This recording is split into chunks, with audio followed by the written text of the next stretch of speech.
Okay, so today I'm going to be reading out some information relating to this early Adam Curtis documentary feature, The Great British Housing Disaster, which aired on UK television in 1984. I'm reading out this piece from designingbuildings.co.uk, the construction wiki. This piece is written by an author named Michael Brooks. Michael Brooks, not the tragically deceased American political commentator Michael Brooks, who is sadly missed. I mean, not gonna lie, Brooks could be a bit of a.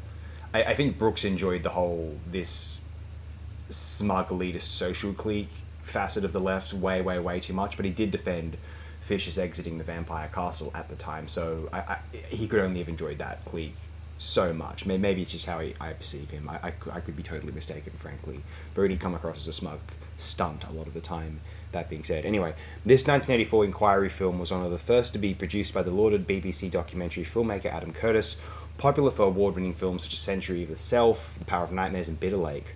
The documentary set out to investigate not the well-chronicled social problems of 1960s council housing, but the origins of how they came to be built so poorly that thousands later needed to be demolished. The film begins in 1963 with the Conservative Minister for Housing Keith Joseph setting an annual target of 400,000 new homes. It was this that kick-started the numbers game, which prompted Labour to pledge in their 1964 election-winning manifesto that they would build 500,000 homes, and which continues to dominate political discourse about house building today. Labour's Housing Minister Richard Crossman introduced subsidies for contractors to adopt off-site manufacturing methods that were intended to allow local authorities to deliver housing from a factory production line. Contractors such as Wimpey, Langs, McAlpines, and Costain began to court council leaders like T. Dan Smith for public contracts offering package deals that would encompass all aspects of the project, taking advantage of the perceived complexity of the new building systems. The new approach was summed up by one council leader as build it quickly, think later. The contractors began to build across the country with the mindset of building as cheaply and quickly as possible. The contractors' workforce was often unskilled labour on wages that were determined by how quickly work was completed, thereby tacitly encouraging the corner cutting and time saving that became endemic. As this bad working practice began to lead to tenants complaining about water penetration and poor insulation, the government set up a watchdog, the National Building Agency.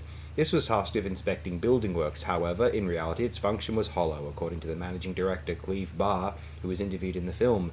When structural engineers began investigating the problems, a picture emerged of widespread malpractice, inadequate knitting of reinforcement, a high percentage of bolts and fixings missing, and so on.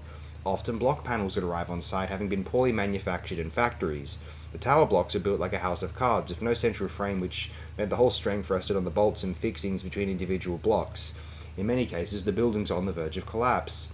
Over the 10-year boom, 250,000 flats are erected, housing up to 6 million council tenants who, in effect, were used as guinea pigs for testing new building systems that resulted in flats that were unfit for habitation.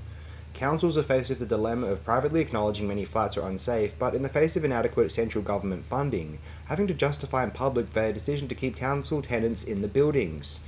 The documentary is a pointed and hard-hitting examination of a period in British construction that should serve as a stark warning when considering the contemporary issues of chronic housing and skills shortages.